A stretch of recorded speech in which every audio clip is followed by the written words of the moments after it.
comment est-ce que je fais pour vivre de ma passion? Puisque j'étais dans un job qui me plaisait pas, un job qui n'avait pas de sens pour moi. Et j'avais cet enjeu de j'aimerais vivre de ma passion, mais je sais pas comment faire, je sais pas comment gagner de l'argent avec, je sais pas comment trouver des clients.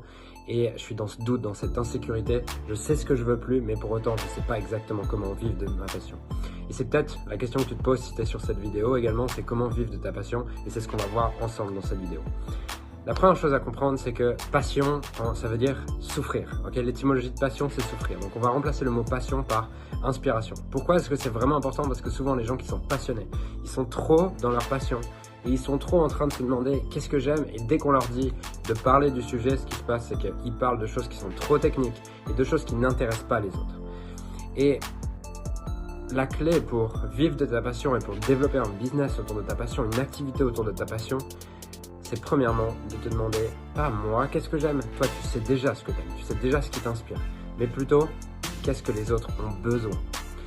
Et tu vois, il y a une vraie différence entre intéresser les autres avec ta passion, avec ce qui t'inspire, et les faire payer pour ça. Et si tu veux vivre de ta passion, tu as besoin d'arriver à les faire payer pour ça. Et du coup, j'étais juste en train de publier des articles gratuitement. Et puis un jour, je me suis dit, bah tu sais quoi, je pourrais peut-être en vivre en fait, je pourrais peut-être réussir à vivre de cette activité. Et à ce moment-là, j'ai commencé à chercher sur internet et tout, comment est-ce qu'on fait pour vivre de son activité. Et la première étape, ça a été, il faut que je crée un produit. C'est que du coup, la première chose que j'ai fait, c'est faire un sondage. Et ce qui était intéressant, c'est que du coup, ça m'a permis de cibler ma niche, ça m'a permis de cibler qui étaient vraiment mes clients idéaux. Par contre, en questionnant tout le monde autour de moi, en leur demandant à chaque fois, qu'est-ce qui ferait que tu serais prêt à payer? De quoi tu aurais besoin que tu trouves pas?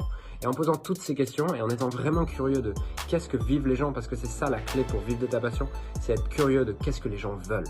C'est ça qui va te permettre de vivre de ta passion. Pas toi, qu'est-ce qui te passionne, mais plutôt qu'est-ce que les gens veulent.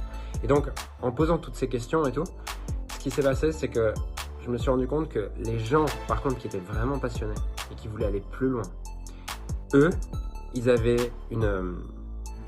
étaient prêts à payer pour aller plus loin.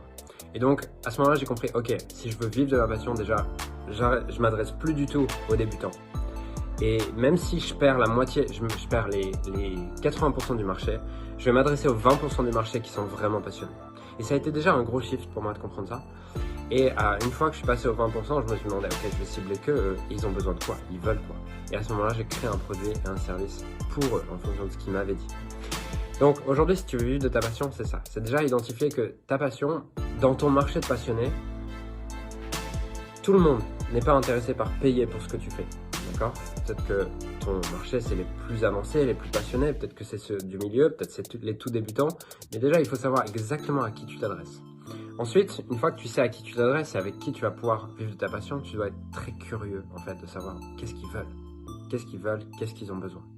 Et ensuite, à partir de là, ce que j'ai fait, c'est que j'ai publié du contenu, j'ai posé des questions, j'ai fait des sondages dans ces groupes et tout pour commencer à créer une relation avec ces gens-là, leur apporter de la valeur. Et ensuite, une fois que je leur avais apporté de la valeur, que j'avais créé une relation de confiance, je leur ai demandé, ok, de quoi vous avez besoin aujourd'hui? Quelles sont vos peurs? Quels sont vos blocages? Quels sont vos problèmes? Quelles sont vos frustrations?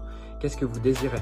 Quelle serait la situation idéale pour vous? Si vous aviez une baguette magique et que vous puissiez créer la solution idéale pour résoudre vos problèmes, à quoi ça ressemblerait?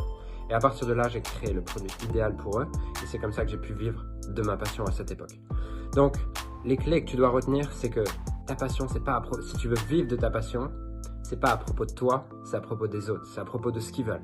Et au début, tu dois avoir cette curiosité immense pour aller comprendre qu'est-ce que les gens veulent. Et ça, c'est vraiment la clé. Une fois que tu as vraiment décidé que tu allais vouloir comprendre qu'est-ce que les gens veulent, demande-toi où est-ce qu'ils sont et comment je peux leur apporter de la valeur et mieux les connaître. Je me suis rendu où est-ce que les gens étaient. Okay, c'est toujours la clé que je donne, c'est si tu veux communiquer et te faire connaître, assure-toi que tu communiques là où les gens sont. Okay, là où ton avatar, ton client idéal est.